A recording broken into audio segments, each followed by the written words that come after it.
औज़ुबिल्लाहि मिनश्शैतानिर्रजीम बिस्मिल्लाहिर्रहमानिर्रहीम। Dear student, अस्सलामु अलैकुम।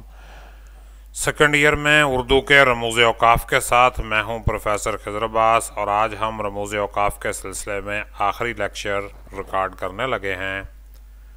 रमूज़ औक़ाफ़ क्या हैं? जैसा कि आप जानते हैं, रमूज़ रम्ज़ की जमा है, इसके मानी है इशारा या अलामत, और औक़ाफ़ वक्फ़ की जमा है, इसका मतलब है रुकना या ठहरना। रमूज़ औक़ाफ़ का मतलब है रुकने या ठहरने के इशारे या अलामतें। इस्तिलाह में रमूज़ औक़ाफ़ तहरीर में लगाई गई उन अलामतों को कहते हैं जिनसे हमें मालूम होता है कि फ़िक्रे में कहाँ रुकना है और कितना रुकना है। इनकी मदद से इबारत को समझना और पढ़ना आसान हो जाता है। कौसैन, ब्रैकेट्स जिसको कहते हैं हम, ये देखें ब्रैकेट आपके सामने मौजूद है। ये अलामत जुमला मोतरिज़ा को असल जुमले या इबारत से अलग करने के लिए इस्तेमाल होती है। जुमले में आने वाले वजाहती अल्फाज को भी कौसैन के अंदर लिखा जाता है। मसलन अल्लामा इकबाल, अल्लाह उन्हें जन्नत नसीब करे, हमारे कौमी शायर थे। अब देखें, अल्लामा इकबाल हमारे कौमी शायर हैं, फ़िक्रा तो यहाँ कंप्लीट है, लेकिन ये अल्लाह उन्हें जन्नत नसीब करे दुआया फ़िक्रा उसके अंदर ऐड किया गया है वजाहत के लिए। तो इसको हमने क्या किया, इसको हमने कहा कि ये कौसैन में आ गया जुमला मोतरिज़ा।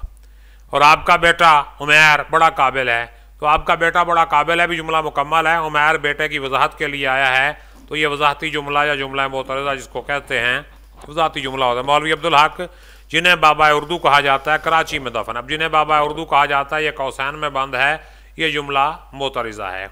इसके बाद आगे आ जाएं, डैश यानी ख़त। ये क्या चीज़ है जी? ये अलामत भी जुमला मोतरिज़ा को असल इबारत से जुदा करने के लिए इस्तेमाल की जाती है। जुमला मोतरिज़ा के आगाज़ और अंजाम पर यह अलामत लगाई जाती है। इसके अलावा किसी लफ्ज़ की तशरीह के लिए लिए गए अल्फाज या लफ्ज़ के आगे और पीछे ये अलामत इस्तेमाल होती है। मसलन ये देखिए, कायदे आज़म अल्लाह उन पर रहमत करे। अब ये जुमला मोतरिज़ा है। कदीम सियासतदान थे, असल में कायदे आज़म कदीम सियासतदान थे, बात मुकम्मल।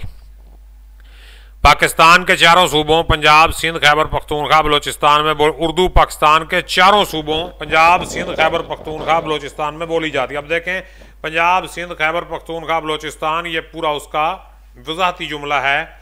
और आगे देखें, आपका बेटा उमैर बहुत लायक है। अब ये ख़त के अंदर वजाहती जुमला बंद है। आगे देखें, अलामत हज़फ, डॉट्स इसको कहते हैं, इस तरह के नुक्ते लगे होते हैं। ये कहाँ लगती है अलामत हज़फ? तवील इक़्तिबास को मुख्तसर तौर पर लिखने के लिए अलामत इस्तेमाल होती है। बाज़ औक़ात इबारत के अंदर किसी गैर मुनासिब लफ्ज़ या लफ्ज़ों की जगह भी ये अलामत लगाई जाती है। अब देखें कैसे होती है। ये उन दिनों की बात है जिन दिनों, आगे डॉट्स लगा के ऐसा ही हुआ, मतलब कोई लंबी इबारत है, उसके दरमियान वाले हमने बातें उड़ा दी और शुरू वाले चंद लफ्ज़ और आखिर वाले चंद लफ्ज़ लिख के हमने गुजारा चलाया। ये पेपर में भी आमतौर पर स्टूडेंट ऐसे करते हैं, बड़ा इक़्तिबास लिखना हो तो उसके शुरू वाले चंद लफ्ज़ और आखिर वाले चंद लफ्ज़ लिख के दरमियान में डॉट्स लगा देते हैं। अब देखें, वो मेरी बात सुनते ही आगे डॉट्स लगे हैं, मतलब ये कि अभी बात चल रही है, बात मुकम्मल नहीं हुई।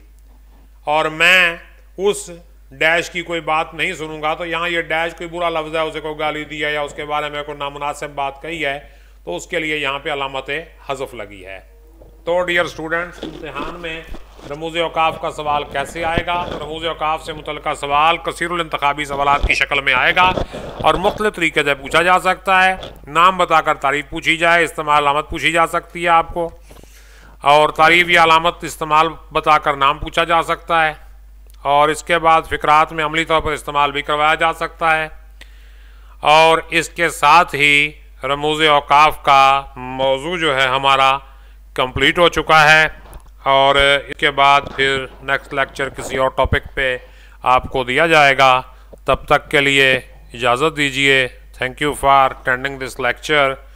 और उम्मीद है कि आपको इस लेक्चर की समझ आ गई होगी। अगर कोई बात वजाहत तलब है या आपके जहन में कोई सवाल मौजूद हो तो इस वीडियो के कमेंट सेक्शन में करें। मेरे चैनल को सब्सक्राइब करें, वीडियोस को लाइक, शेयर और कमेंट करें। अल्लाह पाक हम सब का हामी और नासिर हो, आमीन। अपना ख्याल रखिएगा। मिलते हैं अगले लेक्चर में, तब तक के लिए इजाज़त दीजिए।